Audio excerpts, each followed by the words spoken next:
Hello everyone and welcome to Morning Coffee Break. Hope everybody's doing good today. I've been busy. Today is Monday, November 6th. Currently it's 52 degrees. High today is going to be 68. Still no rain. I think the first chance of rain is Thursday or Friday, and it's like 45%. And I can't remember, it's been so long since we had rain. Well, we had just a brief little sprinkling one day about a week or so ago, and that's it. So no chance of rain yet, and winds are at 3 miles per hour right now. Today there will be a My Garden 2023 video, like a slideshow of all the pictures. Not all of them. I actually had a lot more pictures than it would allow. I think it allows like 60 is the most it'll let you use, and from kind of like the start until basically the finish of my regular garden. I don't even have any pictures yet of my fall garden because it's had a rough time, you know. I mean, I've been having to cover it up almost every night, for quite a while now, and now I don't have to. It's in the 40s in the mornings right now, so I got a break from that, but it's looking kind of smashed down because of covering it every night and everything. Kind of broke some of the leaves and stuff, but it'll be okay. So that video is out today. Check it out. There's a lot of beautiful pictures, and most of my harvest, I believe, are on there that I took pictures of. I harvested a lot of stuff I didn't take pictures of. I didn't take, every time I got something out there, I didn't take a picture of it. What's for dinner? I'm not for sure which recipe now. I know there's one, but when we were at the store, I forgot to get some bacon. It's a cheesy something, potatoes and bacon.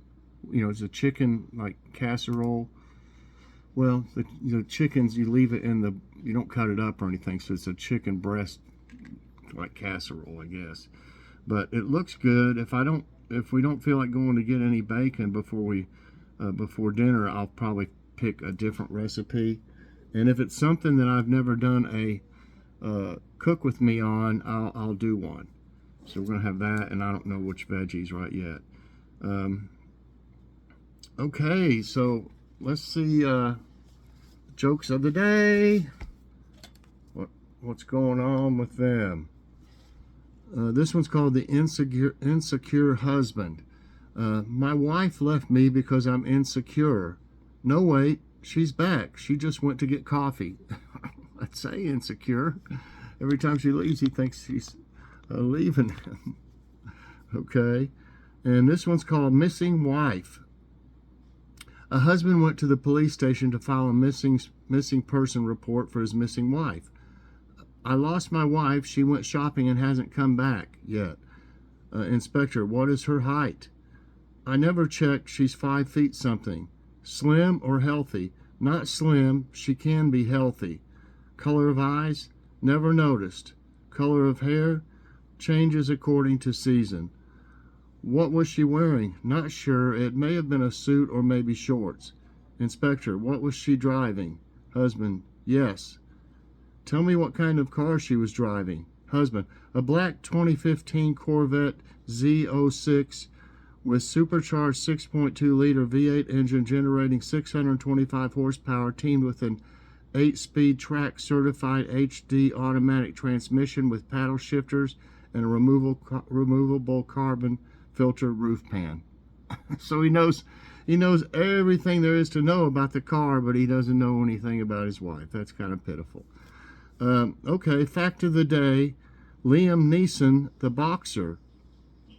Liam Neeson, star of movies such as Schindler's List, Taken, and Star Wars, was a champion boxer. I never knew that.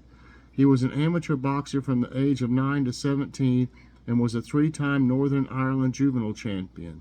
He once said, I had about 40 fights and I won about maybe 30. I never knew that, so that's interesting. All right, I'm going to pick out a trivia time. Hold on. Okay, I don't know why this thing stopped. And I'm not for sure where it stopped at. So, I don't think it stopped. I'm going to start the trivia time over because I think it was stopped. Let's just scratch the first few questions and do the next one. I don't know. That's weird. I didn't hit anything, so I don't know why it stopped like that. So I hope everything's. I'm not for sure when it stopped what I was doing. So anyway, we're doing jokes. We did jokes of the day, and now we're doing trivia time.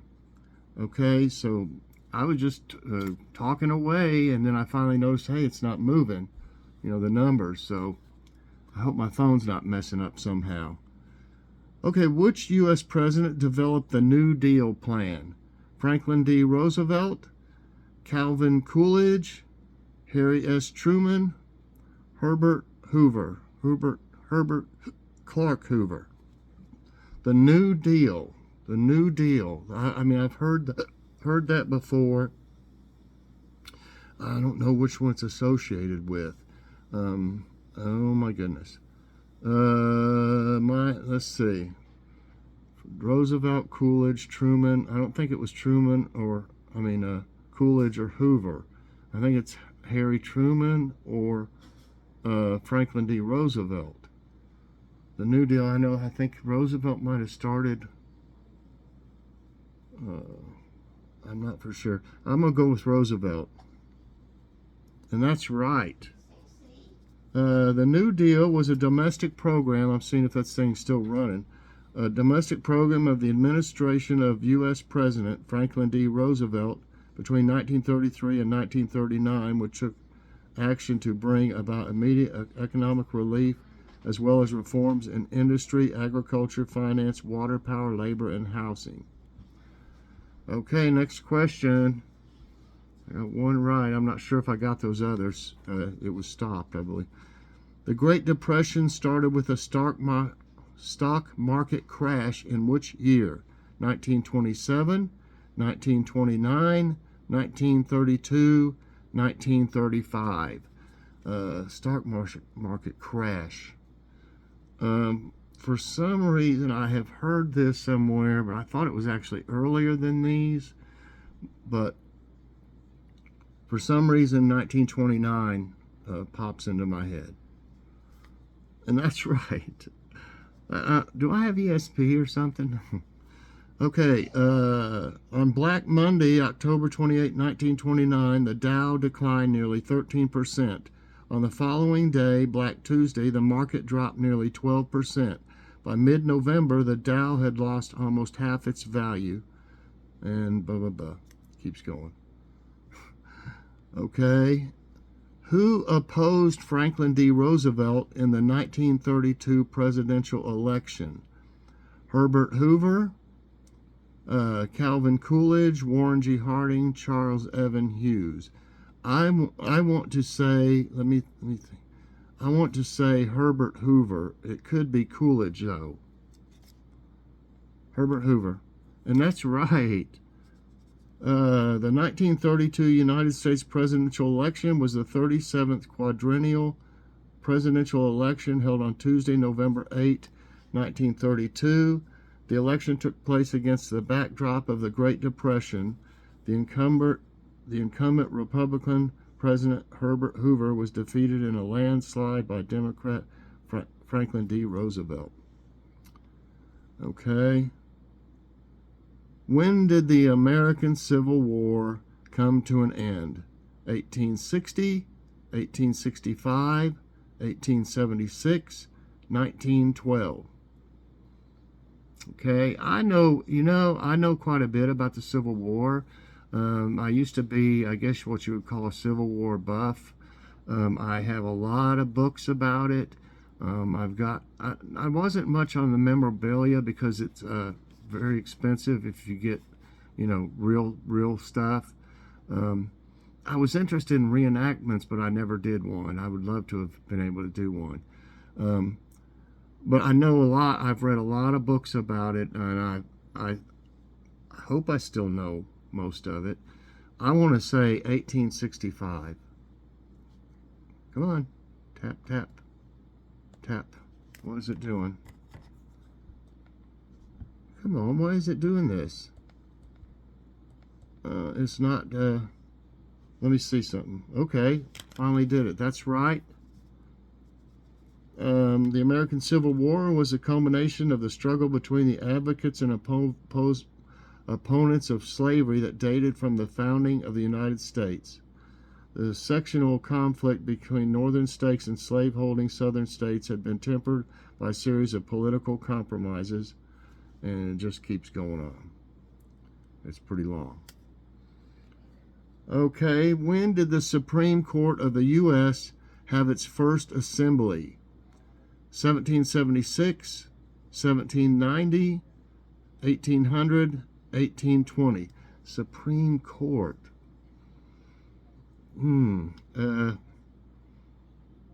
Okay, was that the people that signed the... I don't know if the people that... Some of the ones that signed the Declaration of Independence were in the Supreme Court. So, I want to say, if 1776, I think that's around when they signed the Constitution and stuff. I could be wrong about that, but so I want to say by something's in my eye. It's really bothering me. Maybe that got it. I want to say by 1790 they would have had a Supreme Court, but it could be later. 1790. Yes.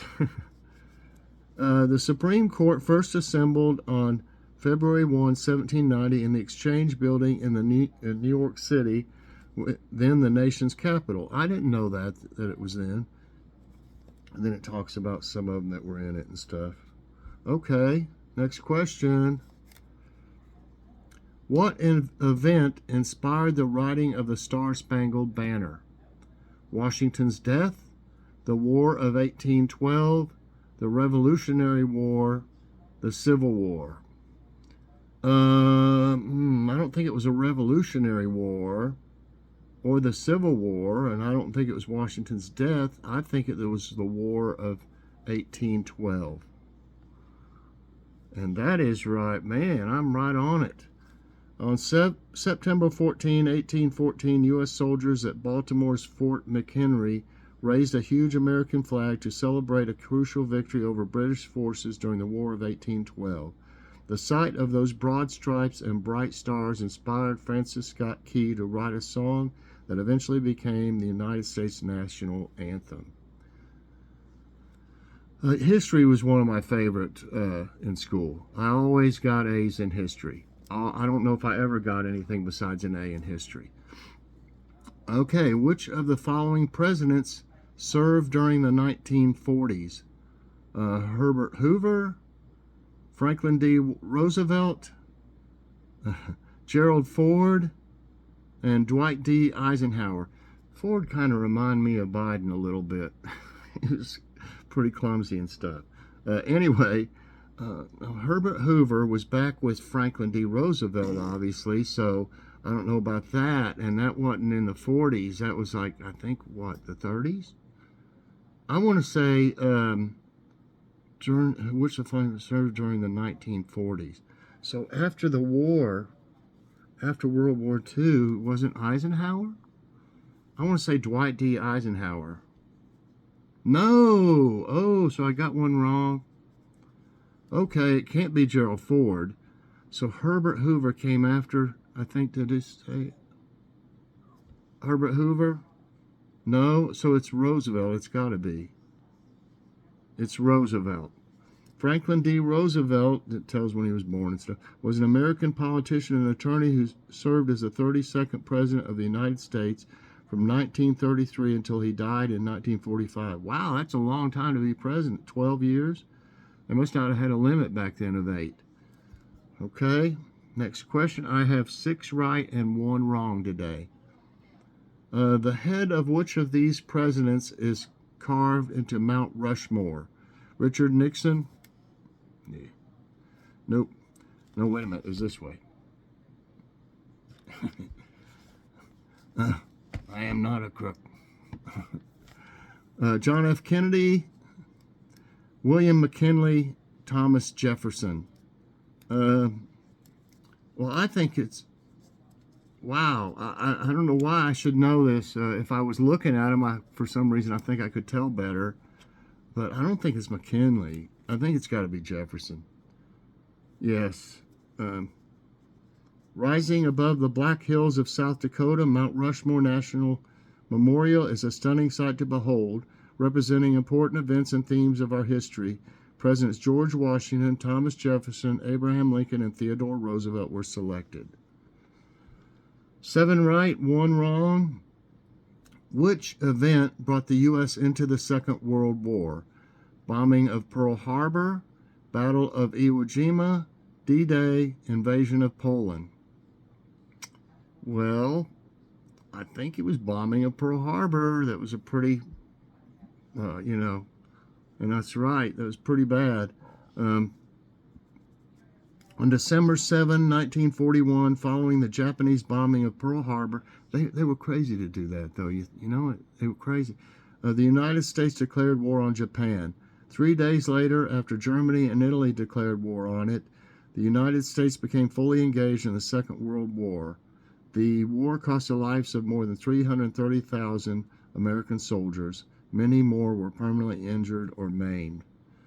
8 right, 1 wrong. And who was the first U.S. president to pay off the national debt entirely? I'm not for sure about this. Bill Clinton, Theodore Roosevelt, Andrew Jackson, John Adams. Well, I don't think it was Clinton. I don't think so. And I know Roosevelt did a lot of stuff, but Andrew Jackson, that was, way back. And John Adams was way back, but that doesn't mean they didn't pay it off at that time. Weren't we in the Depression around Roosevelt, though? I'm pretty sure in the 40s, isn't that just what they said? So I want to say, for some reason, I don't know. It's showing a picture, but I don't know if that's supposed to be who it is. That looks like Benjamin Franklin or something. I want to say Andrew Jackson for some reason. Come on. Press. And that's right. On January 8, 1835, President Andrew Jackson achieved his goal of entirely paying off the United States national debt. Wow. It was the only time in U.S. history that the national debt stood at zero, and it precipitated one of the worst financial crises in American history. The elimination of the national debt was both a personal issue for Jackson and the culmination of a political project as old as the nation itself. So today I was 9-1, everybody. I hope you all did good. That's going to be it today for Morning Coffee Break. I sure hope you enjoyed it. If you did, I hope you'll press that like button. Also subscribe if you haven't already and share this out. And hit that so you get all my videos as soon as they come out. Check out my garden video later on today. I think you'll really enjoy that. You'll see it from the start until pretty much the end of the regular garden. So I hope everybody has a great day, and we'll see you later on. God bless.